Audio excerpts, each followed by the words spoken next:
Bahujan Samaj party Shri Sathya Sai జిల్లా అనంతపురం జిల్లా కమిటీల ఆధ్వర్యంలో పెనుగొండ ఆర్డీఓ కార్యాలయం ముందు మెడికల్ కాలేజీల ప్రైవేటీకరణను ఆపాలని డిమాండ్ చేస్తూ ధర్నా కార్యక్రమాన్ని ఏర్పాటు చేశారు. ఈ సందర్భంగా ధర్నా కార్యక్రమానికి శ్రీ సత్యసాయి జిల్లా అధ్యక్షులు కొల్లకుంట వడ్డే నాగరాజు అధ్యక్షత వహించిన ధర్నాకు రాష్ట్ర కార్యదర్శులు చిందనూరు నాగరాజు, గద్దల నాగభూషణం, బహుజన చైతన్య వేదిక శివరాం కృష్ణ, శ్రీరాములు, అంపవతి గోవిందులు పాల్గొన్నారు.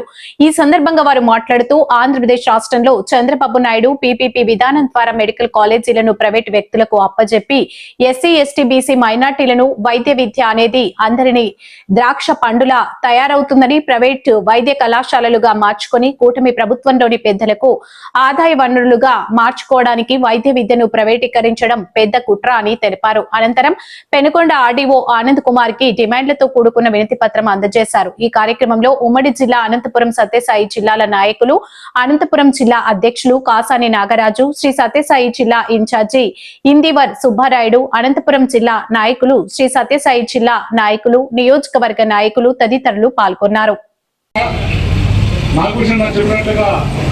ఇప్పుడు ఈ వైజాగ్ లో ఏదైతే వీళ్ళు గూగుల్ డేటా సెంటర్ తెస్తున్నామని చెప్పి సంఖ్యలు గుద్దుకుంటున్నారో దానివల్ల ఉపయోగాల కన్నా అనుపయోగాలు ఎక్కువ ఉంటాయి, నష్టాలు ఎక్కువ ఉంటాయి. ఎందుకంటే దాని నుంచి వచ్చే వేడి ఆ చుట్టుపక్కల ఉన్నటువంటి భూములు కావచ్చు పట్టకుండా నిరుపయోగంగా తయారవుతాయి. ఆ విధానాన్ని ఆల్రెడీ అదర్ కంట్రీస్ వాళ్ళు దాన్ని బ్యాన్ చేస్తే అక్కడ తరువు కొడితే ఇక్కడ లోకేష్ బాబు గారు ఏదో గొప్ప తెస్తున్నామని చెప్పేసి అన్నవాళ్ళు చక్కగా వివరించారు. ఈ రాష్ట్రంలోని మెడికల్ కాలేజీలను ప్రైవేట్ పరం చేస్తున్న విధానానికి, ప్రజా వ్యతిరేక విధానాలను ఖండిస్తూ ఈరోజు పెనుగొండ ఆర్డీఓ ఆఫీస్ ఎదురుగా ఈ ధర్నా కార్యక్రమం చేపట్టింది. ఈ ధర్నా కార్యక్రమానికి విచ్చేసి వేదికను అలంకరించిన మరి బీఎస్పీ నాయకులకు, మరి అదేవిధంగా ఇక్కడ విచ్చేసిన ఈ ఉమ్మడి జిల్లాల బీఎస్పీ కార్యకర్తలకు ప్రతి ఒక్కరికి కూడా బహుజన చైతన్య వేదిక ద్వారా ఉద్యమ నమస్కారాలు తెలియజేస్తున్నాము. ముఖ్యంగా ఈ సమాజంలో మరి పేద మధ్యతరగతి వర్గాలకు జబ్బు చేస్తే వాళ్ళు ఆలోచనకు వచ్చేది ప్రభుత్వ ఆసుపత్రులు అనే విషయాన్ని మనకు అందరికీ తెలిసిన విషయమే. మరి అదేవిధంగా పేద ప్రజల యొక్క పిల్లలు డాక్టర్లు కావాలంటే వాళ్ళకి వచ్చే ఆలోచన ప్రభుత్వ వైద్య కళాశాల అనే విషయాన్ని మనందరికీ తెలిసిన విషయమే.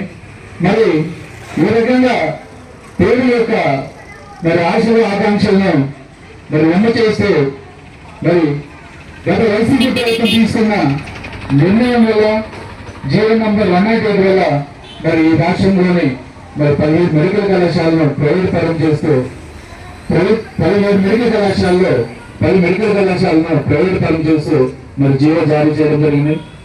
మరి తదనంతరం 2004లో మరి అధికారంలోకి వచ్చిన కూటమి ప్రభుత్వం వారు తీసుకున్న నిర్ణయానికి మరో కమిటీ ఒకటి మరి ఏకంగా మరి కళాశాలలు 10 మెడికల్ కళాశాలను మరి పీపీపీ మోడ్లో పబ్లిక్ ప్రైవేట్ పార్ట్నర్షిప్ లో మరి ప్రైవేట్ రంగాన్ని మరి వైద్య రంగంలోకి ఆహ్వానించి ఈ రకంగా పేదల యొక్క మరి కలగంటున్న వైద్య విద్యను, పేదలకు అందాల్సిన వైద్యాన్ని ఈరోజు అందరం దాఖలాగా చేస్తున్న మరి ఈ కూటమి ప్రభుత్వం తీసుకున్న నిర్ణయాన్ని మనం ముక్తకంఠంతో ఖండించాల్సిన అవసరం ఎంతైనా ఉందని చెప్పేసి ఈ వేదిక ద్వారా ప్రతి ఒక్కరికి తెలియజేస్తున్నాను.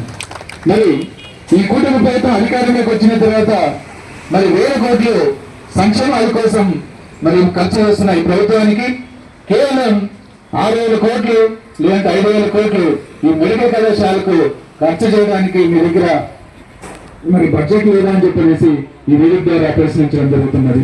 మరి ఈ రకమైన బడ్జెట్ లేకపోవడం వల్లే మరి ప్రైవేట్ రంగాన్ని మరి వైద్య కళాశాలను మరి అప్పచెప్పడానికి ఈ ప్రభుత్వం తీసుకున్న నిర్ణయాన్ని మనం ఈ ప్రజా వ్యతిరేక నిర్ణయాన్ని ఖండించాలని చెప్పేసి ఈరోజు బీఎస్పీ తీసుకునే నిర్ణయం మరి కరెక్ట్ అయినది. మరి ఇటువంటి నిర్ణయాలు, ఇటువంటి ప్రజా వ్యతిరేక విధానాలను తప్పకుండా మన ప్రజాక్షేత్రంలో మనం వ్యతిరేకించాలా. ఇది గ్రామీణ స్థాయిలో ప్రజల్లో తీసుకెళ్లి మరి ప్రజాక్షేత్రంలో దీన్ని వ్యతిరేకించే విధంగా ప్రజల్లో చైతన్యం తీసుకురావాలని చెప్పనేసి కూడా ఈ వీడియో ద్వారా నేను ప్రతి ఒక్కరికి విన్నవించుకుంటున్నాను. మరి